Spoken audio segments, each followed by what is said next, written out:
A Terenzano, in comune di Pozzolo del Friuli, lungo la strada regionale 353, esattamente al chilometro 6, progressiva 600, di fronte a una stazione di servizio. È avvenuto poco prima delle 11 questo incidente tra una moto e una macchina. Da una prima ricostruzione, rilievi di legge da parte della polizia locale intercomunale Campoforbido Pozzuolo, il motociclista in sella alla due ruote stava sopraggiungendo dal capoluogo comunale diretto verso Udine quando è avvenuto l'impatto contro un'auto che stava procedendo nel senso inverso.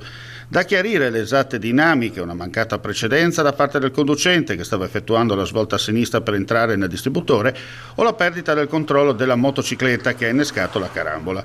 Nell'impatto il Centauro è finito sotto l'auto rimanendo incastrato mentre la moto ha terminato la sua corsa nel fossato antistante la corsia di marcia.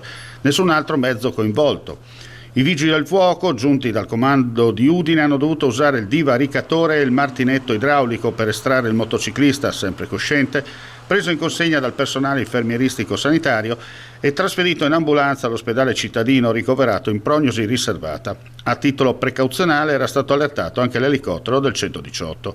Illeso, ma sotto shock, il conducente dell'auto.